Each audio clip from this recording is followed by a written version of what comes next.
BBC Sounds. Music, radio, podcasts. From BBC Radio 4, this is Things Fell Apart, Season 2.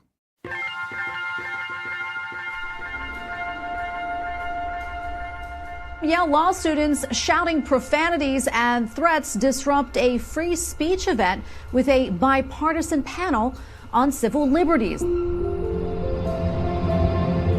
For decades, a culture war has raged on college campuses about whether or not to deplatform contentious voices. The students that protested hurled insults at us, shouted us down. They were pounding on classroom walls. It was a terrifying night. Campus police issuing a shelter-in-place order after college Republicans invited Milo Yiannopoulos to speak. This is a police generator that was knocked over and set on fire when these protests turned into a riot. We will not tolerate racism or sexism or hate crimes and violence. He's a fascist, and Berkeley did not welcome him. But lately, something big and surprising has changed about this particular culture war.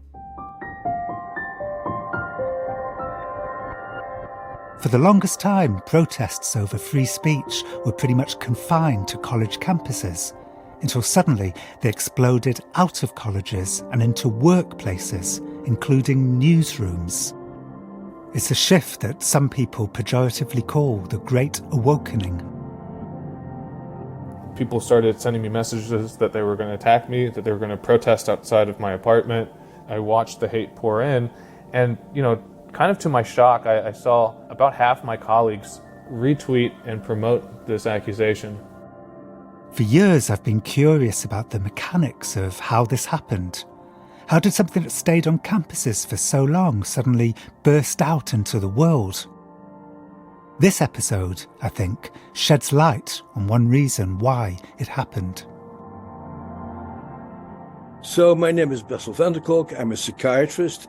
The story starts far away from battles over free speech, at a hospital for Vietnam veterans in Boston in the 1970s.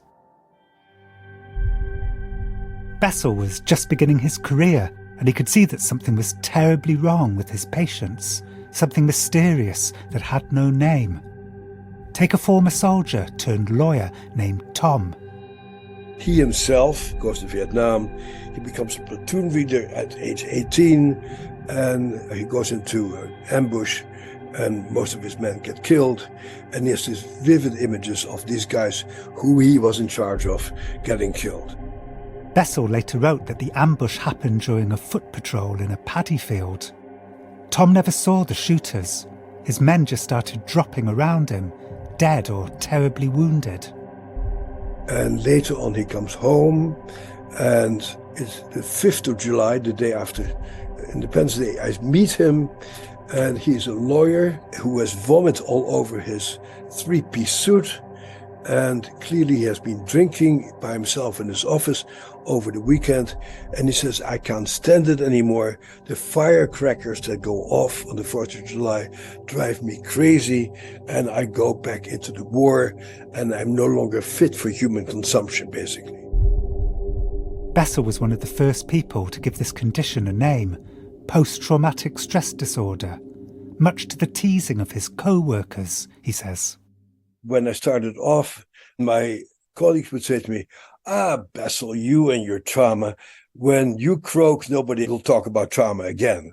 Bessel says it had been this way since World War I, when soldiers with shell shock were disregarded by their superiors, who would say, this shell shock is just a fictitious disorder for cowards. The society was just blind. But he was undaunted. Plus, he thought, there was something surprising about the ways the symptoms manifested. I became fascinated with how trauma seemed to live on in the way they move, in the way they acted, in the way they seemed to have gotten stuck. It was as if their bodies were trapped in combat, unable to come home.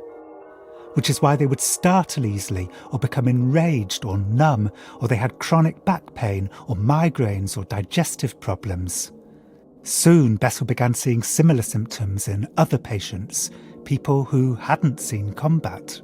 People came to see me because they were terribly depressed, or they assaulted their bodies, or they became terrified or anxious or couldn't sleep. And as you explore these symptoms, it looks like they were related to childhood trauma. Bessel's diagnosis, that in many cases their trauma was a result of them being sexually abused as children, was again met with consternation, because back in the 70s it was assumed that only 1 in a million people were victims of incest. But Bessel was ahead of that orthodoxy, realising that it was much more common than that. And of course, as you note, not only is a person way more likely to be a victim of childhood sexual abuse than traumatised in war, but also if you're a victim of childhood sexual abuse, then the enemy combatants are likely to be members of your own family. That's correct. And so the number of trauma diagnoses began to expand. Thanks to Bessel and his colleagues, PTSD made it into the 1980 edition of the DSM, the Manual of Mental Disorders, listing as sufferers people who had experienced war, torture, rape, earthquakes, plane crashes. Later, it was broadened further to include firefighters, police, health workers, children diagnosed with cancer and their parents. The public were becoming more awake to the condition than ever before. I think 9/11 made a big difference. People became aware of trauma. And of course, also the military-industrial complex creates more and more people who go to war and who come back broken. In 2014, Bessel put all of his observations about PTSD into a book called The Body Keeps the Score. It was well reviewed by academics and steadily climbed the charts as the world began focusing on the traumatic stories emerging from the new Me Too movement and Black Lives Matter, who spoke about intergenerational trauma, trauma transferred from parents to children. By 2017, the language of trauma was spreading into new places, including... We're freezing against racism and we're protesting Hume 110 because of its Eurocentric. Okay, so we cannot have our class if we have students interrupting the speaking. This is Reed College, Portland, Oregon, in 2017. 3 times a week for a year, the students disrupted the mandatory humanities class, protesting that it focused too heavily on texts written by dead white men. We believe that the first lesson that freshmen should learn about Hume 110 is that it perpetuates white supremacy by centering whiteness as the only required class at Reed. In most ways, this wasn't new. Students have for years protested against their reading lists being too white and male. But actually, there was something new about this protest. A group of students called Readies Against Racism, whose mission is to fight institutional racism as they see it at the college, had begun protesting in September of 2016. So it was a year of protests in the classroom during lectures. Students would occupy the lecture well, and they would surround faculty holding signs condemning the course and the faculty against the course, against what we teach, against Plato and Aristotle, among other things, as being white supremacist texts. That's one of the targeted lecturers, Lucia Martinez Valdivia, telling the story on stage at Arizona State University a year later. Lucia teaches Sappho, an ancient Greek poet and lesbian icon. Sorry you missed the chance to learn. This is an important part of your education about Hume 110. In the video I watched, the student snatched the microphone from in front of her and stood right next to her, talking loudly over her. Other students held up banners that read, "Don't teach us white supremacy." Their tactics were startling and invasive, not least because of something they didn't know about Lucia. She has diagnosed PTSD. It certainly caused distress, I think, for any of us with previously existing trauma. It certainly aggravated it and activated it. It felt to me like a hostile work environment, having to go into that, knowing that that was there. And so it was extraordinarily stressful, I think, for increasing numbers of us as the year went on. Sleep loss, appetite loss, not being able to think. I came to dread going to work, and I love what I do. Lucia told the students about her PTSD diagnosis and asked them, for the good of her health, not to protest in her classroom. They responded with an open letter to Lucia, which said that they did respect her trauma, but some of them had trauma too, and, quote, saying that any form of protest would trigger your trauma not only ignores the traumas of students protesting, but creates a hierarchy where your traumas matter more. As somebody with PTSD who has been triggered in a real medical way as opposed to an I'm uncomfortable way, I take trauma very seriously. And for that reason, I'm very concerned by what is sometimes, to my mind, the trivialization of trauma. I think Lucia was railing against the idea that her medically diagnosed trauma was no more significant than the more conceptual trauma of being forced to read Plato. Had her lectures not been disrupted, she planned to tell the students, quote, "Don't write Plato off as a misogynist. Instead, try considering how it is that misogyny is a logical result, for him, of his reasoning." In the end, a compromise was reached, something positive. The course widened to include more diverse voices, authors from Mexico and from the Harlem Renaissance of the 1920s. And then came 2020 and lockdown, and suddenly something happened to Bessel's book. Much to everybody's surprise, my book, The Body Keeps the Score, has become a runaway bestseller, where everybody seems to be reading about trauma these days through my book. Why has it become a massive bestseller? I don't know. It's very interesting to me. Somehow I hit the right note at the right time. Incredibly, for an academic book published 6 years earlier, The Body Keeps the Score became lockdown's biggest bestseller, shooting to the top of the New York Times list in May 2020 and staying at number 1 for 11 months in 2021. It's number 1 as I write this. The book's 147th week on the paperback nonfiction list. 147th. And if you know what this book is, that is wild. Your book is in enormous demand. It continues to top the bestseller charts. USA Today, Wall Street Journal, New York Times. That so many of us are turning to it. It says something profound about where the national psyche is in this moment of, trauma. Bessel says that many of his new readers were people with diagnosable PTSD, gaining insight into their condition. There's 68,000 reviews on Amazon right now, almost all 5 stars. They say, this book changed my life. It was a guide to get my life better. Others were surely people feeling traumatized by lockdown. Suddenly, millions of people were focusing on their traumas, diagnosable or not. This is the trauma test, okay? And I really need you to take a moment to consider this, okay? Are you hurting? If the answer is yes, you have trauma. And don't you ever let someone tell you that you don't. By the early 2020s, videos on TikTok tagged with the hashtag trauma had amassed 25 billion views. Although some PTSD sufferers were no doubt benefiting from this new awareness, for Bessel, it's a concept creep he doesn't appreciate. I deal with a very serious issue.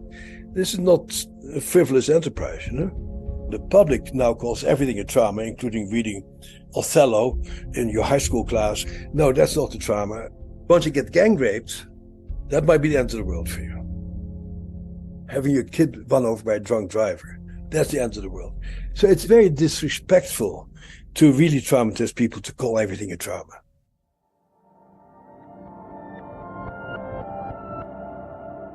As the world grew more focused on trauma, something else began to change on college campuses.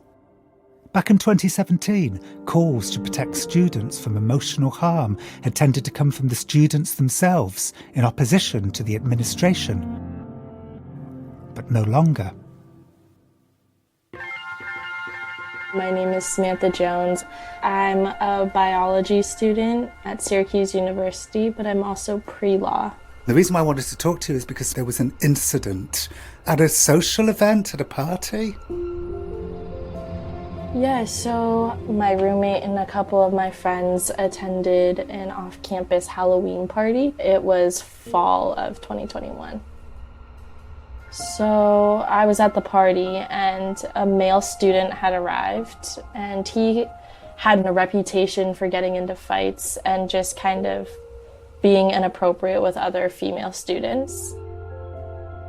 The student was from Canada, and there were rumors that he was on a sexual predator list there. And one of my female friends had been hit in the face by him while he was fighting with another male student. And this video kind of went viral throughout the school, so I think that's what added to the reputation that he had. I've seen the video. It shows the student in question. He is very sporty looking, dramatically punching his adversary. They fall to the floor and continue fighting while rolling around. Onlookers get caught in the crossfire, including Samantha's friend. She just happened to be at the wrong place at the wrong time and ended up kind of catching one of the punches. So I just decided to speak with him in the hope that he would leave the party. I had just like a short 5-minute conversation with him, just letting him know that there were people that were uncomfortable with him. And then I asked if the rumors were true about him being on a Canadian sex offender registry. What did he say? He actually said nothing. Was this the first time you'd ever spoken to him? This was the first time I've ever spoken to him, yeah. So at that point, I realized that my efforts were kind of fruitless, so I just decided that if he wasn't going to leave, I could leave. So then we just walked home. All this was, I should say, not great behaviour on Samantha's part. She was standing up for her friend who'd been hit, but it was kind of invasive. But the reason I'm telling you this story is because of what happened next. Later that night, the student went to the school police office and claims that I had physically assaulted, hit, and kicked him. Additionally, he said that I broke his $900 cell phone and got other people to beat him up, which was just crazy. None of those things are true. The college convened a hearing panel. Samantha was called to testify. The accuser didn't show up. Finally, they announced their verdict. So the hearing panel rejected all of the physical assault charges just because there was no credible evidence to support them. But she was found guilty of something else. The board did find that I threatened the mental health of the student by confronting him. They were able to move forward with the harm of mental health just because of how vague and overbroad the statement of threatening mental health is. Do you think he was being sincere? Do you think he felt that his emotional health had been harmed by you? I truly believe that he was, for lack of a better word, playing the system. But the board disagreed. Quote, accusing someone of something that has no validity, especially being on a sex offenders list, can harm one's mental health and safety. So what was your punishment? So my punishment included some workshops. I had to, on my own time, watch a TED Talk. It was essays, workshops, and watching videos. All of which amounted to a formal warning, quote, intended to clearly document in your disciplinary file that your behaviour has been deemed unacceptable. Harming somebody's mental health, what exactly does that mean? This is Greg Germain, a professor of law at Syracuse, who helped Samantha through her disciplinary process. Something has changed drastically in the last, 5 or 6 years. The whole atmosphere at the university is very different. I don't think we faculty were scared of our students like we are now. It's a very strange environment at the university these days. Tell me more about how professors have become scared of their students in the last few years. Well, students feel very comfortable going to the administration and complaining about their professors. Do you do things to protect yourself? I do. I record all my lectures. Greg gives me another example like Samantha's.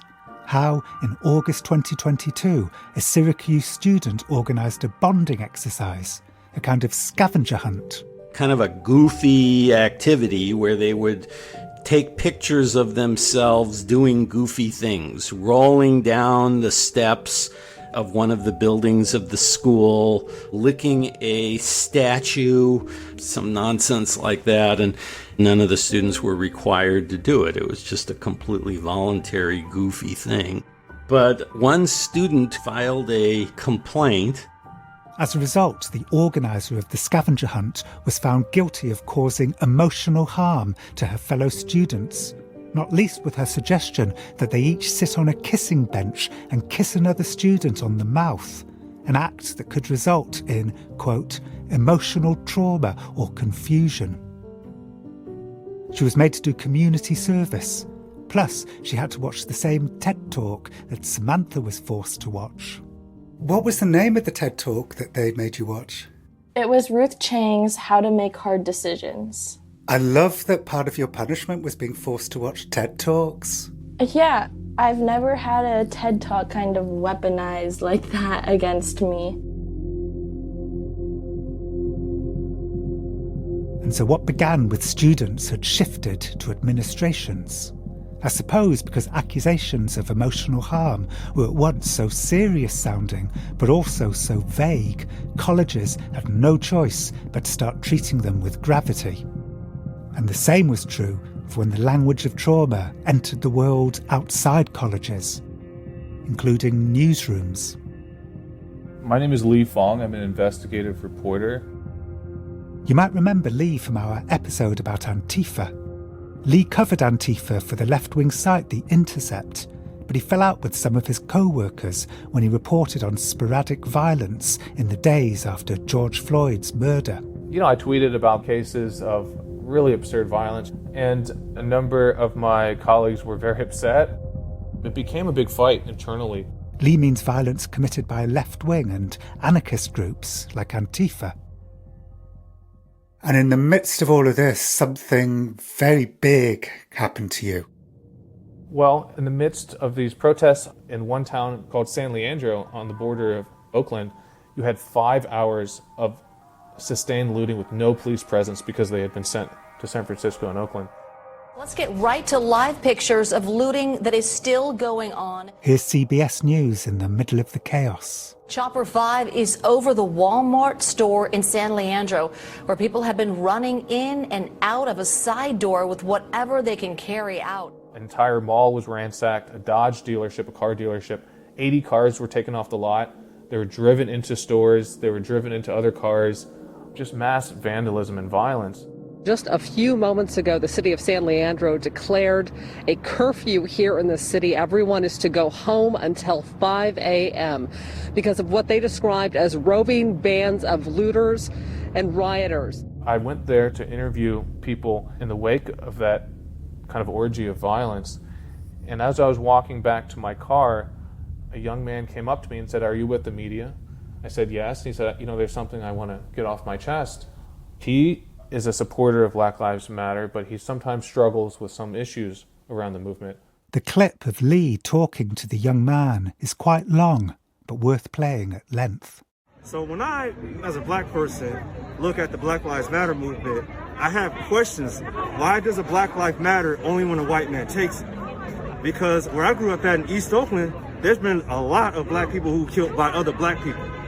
Why are we so tethered with this white-black? I just don't get it. Like, if a white man takes my life, it's going to be national news. If a black man takes my life tonight, it might not even be spoken of. I've seen a lot of violence. I had 2 cousins that were murdered. They weren't murdered by a white man, they were murdered by a black man. That's black on black crime, and it could be devastating. Just as devastating as what that white officer did to George Floyd. Because I'm sure his mother ain't going to get over that for a long time. It's subjects like that I want in the mix. I just want it to evolve. I want it to grow. Here I am now talking to you. I'm just putting my 2 cents in, just see if I can make it grow and make it expand. Thank you. I appreciate your thoughts. Yeah. What was your name again? Max. Max, thank you so much. Yeah, I really appreciate that. Thank you for it. Thank you. I remember driving back with my colleague Leighton, and we were like, well, that was so interesting. Way more interesting than most of my interviews that day. Lee posted the interview on Twitter with the comment, "Max from Oakland, a supporter of BLM, has a measured critique he wanted to share." Almost immediately, a colleague of mine said that this interview was me attempting to promote another racial trope.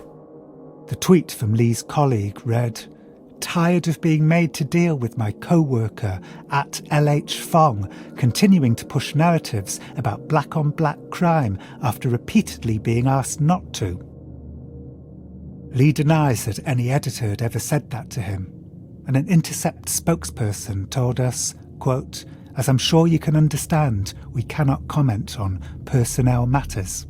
That tweet went super viral. It became trending nationally. People started sending me messages that they were going to attack me, that they were going to protest outside of my apartment. It was a very destabilizing experience. I kind of didn't sleep for the next 2 days. I watched the hate pour in, and, kind of to my shock, I saw about half my colleagues retweet and promote this accusation. To have my own colleagues go after me in such a way, I was blown away by that, and really I felt very alienated from my own workplace after it happened. It wasn't only Lee's colleagues. Many journalists got involved, including a Washington Post reporter who tweeted that Lee's anti-blackness had been glaringly evident for years. For Lee, this was a culture war between journalists who cared too much about ideology versus him who cared about evidence. But ideology can take many forms, including which stories a person chooses to tell. Still, one thing's for sure. Newsrooms were dealing with conflicts like this differently once the language of trauma swept through the working world. So I was sent to Intercept Human Resources, the HR department, and they had hired a therapist, an actual therapist, to talk to the person who accused me of racism and to talk to me because of all the harm I created in the workplace with my interview. A lot of the tweets similarly use this kind of therapeutic language to discuss all the harm I caused, the trauma I caused. So you issued an apology? Well, I hadn't slept for 2 days, and I was at my wit's end because I thought I was going to lose my job. I felt like I was in self-preservation mode, and I typed up an apology. How would you feel about reading out your apology?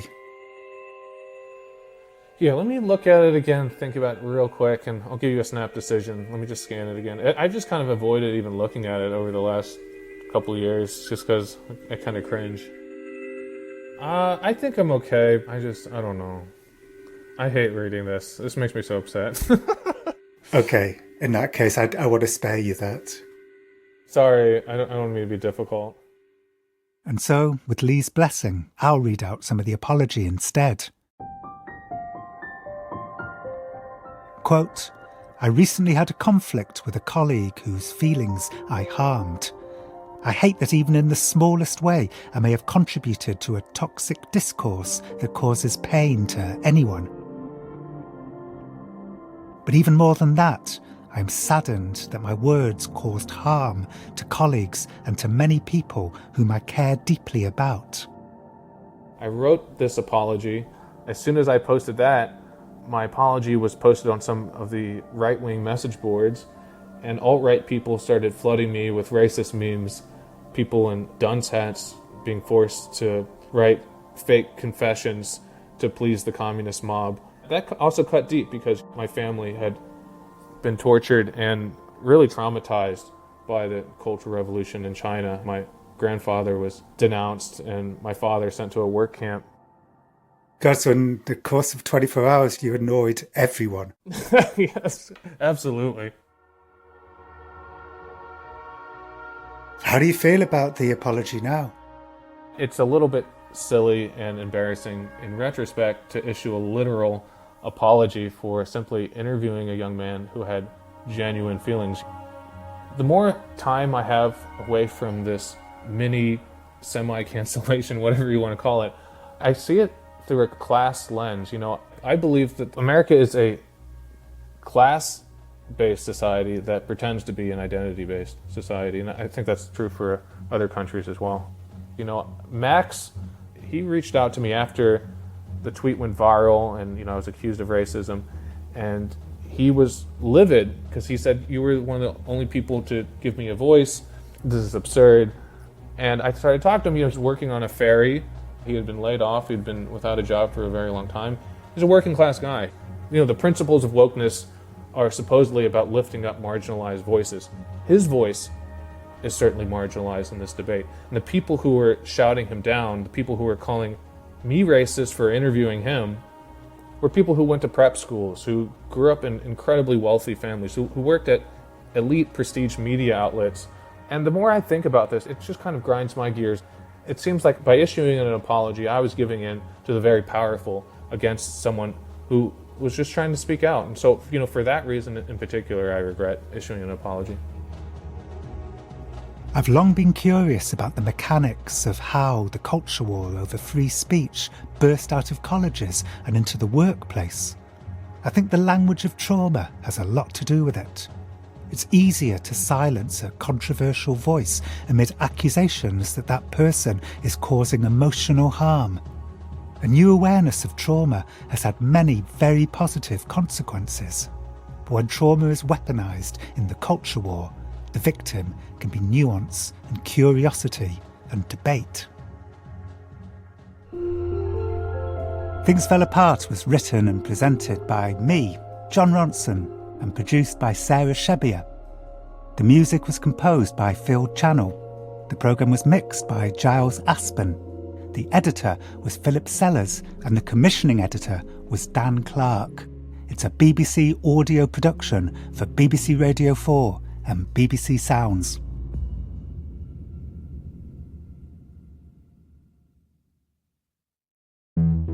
Devon, the summer of '89. I think the same night he fell in love twice, once with clotted cream and maybe once with me. The beginning of an epic love story that begins with a first kiss on a pier. I still remember she had a black dress and she had a smile. And ends, well, I'm not going to tell you that, am I? I'm Matthew Side, and this nostalgia-drenched story is part of the latest season of my BBC Radio 4 podcast, Sideways. 6 new stories which explore the ideas that shape our lives. Join me, Matthew Side, for Sideways on BBC Sounds.